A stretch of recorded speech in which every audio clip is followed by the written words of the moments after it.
नमस्कार और आज के इस बेहद खास विश्लेषण में आपका स्वागत है।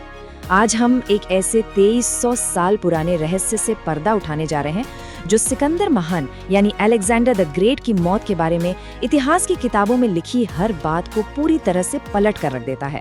तो चलिए बिना किसी देरी के इस डार्क सीक्रेट की गहराइयों में उतरते हैं।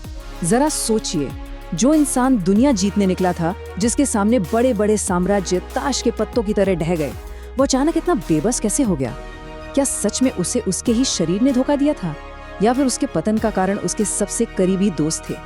दुनिया की सबसे बड़ी ताकत और पल भर में पूर्ण बेबसी, इन दोनों के बीच का ये भयानक फासला ही इस पूरी कहानी का सबसे बड़ा रहस्य है। बचपन से ही हमें इतिहास की किताबों में यही पढ़ाया गया है कि उस महान योद्धा की जान एक छोटे से मच्छर ने ले ली, यानी मलेरिया और बुखार से उसकी मौत हो गई। लेकिन रुकिए, आधुनिक विज्ञान और विश्व विशेषज्ञों का कुछ और ही कहना है। वो एक ऐसी खौफनाक सच्चाई की तरफ इशारा करते हैं जिसमें एक मामूली मच्छर नहीं बल्कि धोखा, जहर और एक ऐसा भयानक मेडिकल फिनोमेनन शामिल है जिसके बारे में सुनकर रोंगटे खड़े हो जाएं। तो चलिए समय के पहिए को थोड़ा पीछे घुमाते हैं। बात है मई 323 ईसा पूर्व की, बेबीलोन की वो मशहूर दावत। सिकंदर अपनी ताकत के चरम पर था। अरब प्रायद्वीप को फतह करने की तैयारियां जोरों पर थीं और उस रात एक बहुत ही शानदार जश्न चल रहा था। लेकिन तभी जश्न के बीच सिकंदर ने जैसे ही हर्क्यूलिस का प्याला नाम के उस विशाल कटोरे से शराब पी, उसे अपनी पीठ में एक ऐसा भयानक दर्द उठा जैसे किसी ने पीछे से भाला घोंप दिया हो। वो वहीं जमीन पर गिर पड़ा। बस यही वो पल था जिसने इतिहास का पूरा रुख ही मोड़ कर रख दिया। इसके बाद के 12 दिन किसी बुरे सपने से कम नहीं थे। पहले दिन वो अचानक उठा दर्द, फिर दूसरे से 12वें दिन तक हालात लगातार बिगड़ती गई।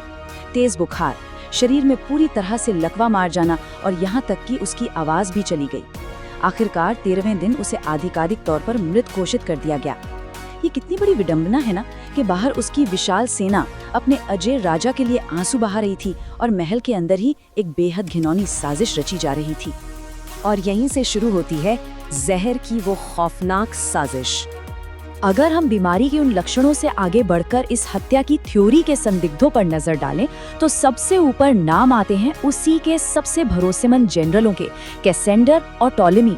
और उनका हथियार कोई मच्छर नहीं बल्कि व्हाइट हेलेबोर या स्ट्रिक्नीन जैसा बेहद धीमा और जानलेवा जहर।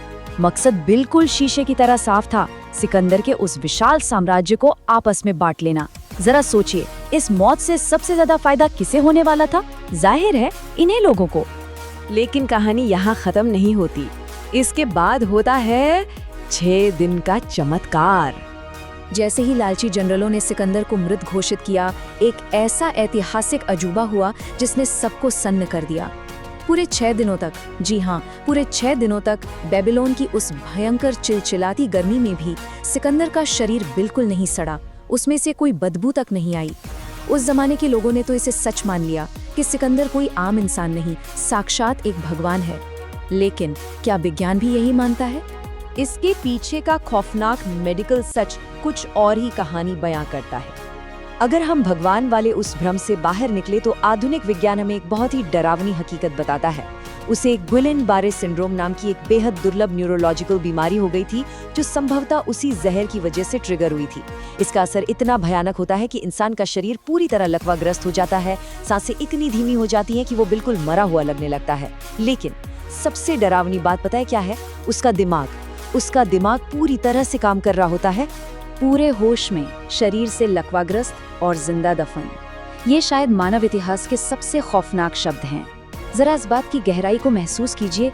दुनिया का सबसे महान विजेता अपनी ही मौत का तमाशा देख रहा था।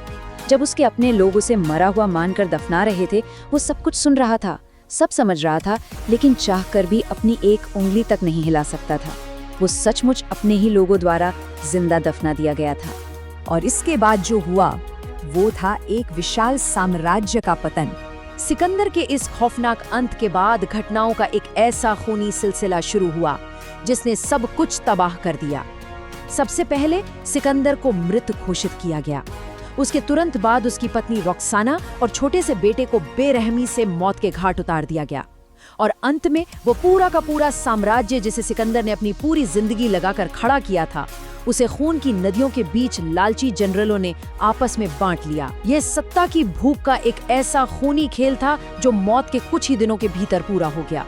तो अब ये सब जानने के बाद एक बहुत ही बड़ा सवाल हमारे सामने खड़ा होता है, क्या ये वाकई सिर्फ एक दुखद बीमारी थी या फिर मानव इतिहास की सबसे क्रूर, सबसे भयानक राजनीतिक हत्या? आज के इस विश्लेषण ने यकीनन इतिहास के उन पन्नों पर एक बहुत बड़ा सवालिया निशान लगा दिया है जिन्हें हम आंख मूंद कर सच मानते आए हैं।